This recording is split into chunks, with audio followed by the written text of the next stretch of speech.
नमस्कार दोस्तों, स्वागत है आपका एक और नई कहानी में। दोस्तों, आज की कहानी का नाम है मुसीबत का सामना। बहुत समय पहले की बात है। एक गांव में रामू नाम का एक लड़का रहता था। वह पेशे से कुम्हार था। उसके द्वारा बनाए गए मिट्टी के बर्तनों की चर्चा चारों तरफ थी। दूर दूर से लोग उसकी इस कला को देखने आते थे। रामू जितने सुंदर बर्तन बनाता था, उसका स्वभाव भी उतना ही सुंदर था। औरों के प्रति उसकी सोच बहुत अच्छी थी। कहने का मतलब यह है कि वो जितना अपने कार्य के प्रति निष्ठावान था, ठीक उसी प्रकार से लोगों के प्रति भी था। वह लोगों की मदद करता था। कोई भी अपनी समस्या लेकर उसके पास आता था तो उसका समाधान लेकर ही जाता था। खेल कूद के मामले में भी उसके जैसा माहिर दूर दूर तक कोई नहीं था। वह बहुत ही फुर्तीला लड़का था। जिस रफ्तार और फुर्ती से वह दौड़ता था, मानो चीता दौड़ रहा है। बहुत कम उम्र में ही वह अपने गांव के साथ साथ दूसरे गांव में भी चर्चित हो गया था। एक बार रामू के गांव में भयानक विपत्ति आ गई। एक शेर उसके गांव में रात में आता और पालतू पशुओं को उठाकर ले जाता था। गांव वाले बहुत भयभीत थे। जैसे ही रात का समय होता था, चारों तरफ सन्नाटा पसर जाता था। क्या पता कब शेर आ जाए और हमला कर दे। गांव वाले इतने ज्यादा डरे हुए थे कि दिन में भी खेती किसानी करने से डरने लगे। न जाने कब उन पर शेर का हमला हो जाए। शेर अब आदमखोर बन गया था। वह गांव के पशुओं के साथ साथ मनुष्यों का भी शिकार करने लगा था। गांव के कई लोगों को वह अपना खुराक बना चुका था। शेर को पकड़ने का गांव वालों ने बहुत प्रयास किया, परंतु कोई भी उपाय सफल ना हो पाया। रामू को जब इस बात का पता चला तो उसने ग्राम सभा में शेर पकड़ने की बात रखी। पर गांव के मुखिया ने कहा, हमने बहुत प्रयत्न किए पर कोई उपाय सफल नहीं हुआ। वो शेर है शेर, उसे पकड़ना कोई आसान काम नहीं है। माना कि तुम बहुत निडर हो, बुद्धिमान हो, परंतु इसका मतलब ये तो नहीं कि तुम उसे पकड़ लोगे। रामू ने मुखिया जी को समझाया और उनसे कहा कि मेरे पास शेर को पकड़ने की तरकीब है, बस आप गांव वालों का सहयोग चाहिए। रामू के जिद करने पर मुखिया जी मान गए।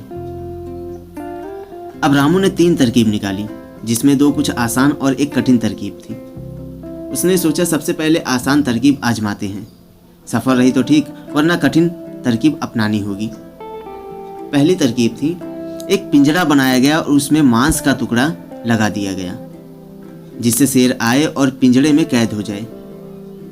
परंतु शेर इतना चालाक था कि वह मांस को तो नहीं खाया, बल्कि एक पालतू पशु को उठाकर ले गया। अब दूसरी तरकीब अपनाने की सोची गई। दूसरी तरकीब थी, एक बड़ा सा जाल बनाया गया और कुछ जानवरों को रख दिया गया, ताकि शेर आए और जैसे ही इन जानवरों पर हमला करे तो जाल में फंस जाए। परंतु शेर इतनी तेजी से आया कि जाल बंद करने से पहले ही एक जानवर को उठा ले गया। उसका यह उपाय भी काम ना आया। अब रामू के पास तीसरी और आखिरी तरकीब थी, जो कठिन थी।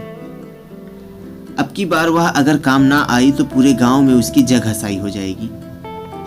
लेकिन कहते हैं ना कि ईश्वर भी उसका साथ देता है जो सच्चे मन से अपने कार्य के प्रति समर्पित हो। तीसरी तरकीब थी, उसने एक बड़ा सा गड्ढा खोदा और वह इतना गहरा था कि एक बार वह शेर यदि उसमें गिर जाए तो निकल नहीं पाए। रामू, जो कि चीता जैसे दौड़ सकता था, उसने हिरन के जैसी एक खाल बनाई और उसे ओढ़कर शेर का इंतजार करने लगा कि कब वह खूंखार शेर आए और उसे अपना शिकार बनाए। शेर ने देखा कि इतना बड़ा हिरन, आज तो इसका शिकार करके मजा आ जाएगा। रामू के लिए यह आखिरी तरकीब थी। जान का खतरा तो था, लेकिन यदि वह अपने मकसद में कामयाब नहीं हुआ तो गांव वालों का उस पर से भरोसा उठ जाएगा। चांदनी रात का मंजर था और एक दूसरे का शिकार बनने के लिए शेर और रामू दोनों तैयार थे। शेर ने जैसे ही हिरन यानी कि खाल ओढ़े रामू को देखकर उसकी ओर लपका, वह हिरन तेजी से उस कुएं नुमा गड्ढे की ओर भागने लगा। शेर भी तेजी से उसके पीछे पीछे भागने लगा। अब हिरन और भी तेज गति से दौड़ने लगा। हिरन आगे, शेर पीछे।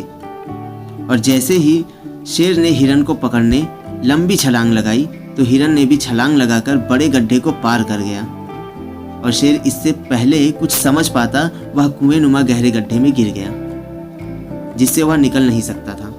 गांव वाले चिल्लाने लगे और शेर को पकड़ लिया। इस बार शेर की चालाकी काम ना आई। गांव वाले रामू की बहादुरी, ईमानदारी, गांव वालों के प्रति प्यार और अपने गांव के प्रति कर्तव्य निष्ठा के लिए और सूझबूझ से मुसीबत का समाधान करने के लिए उसकी प्रशंसा करने लगे।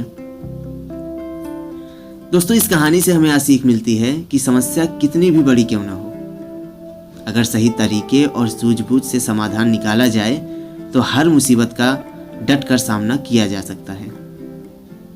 मेरी कहानी सुनने के लिए आप लोगों का बहुत बहुत धन्यवाद।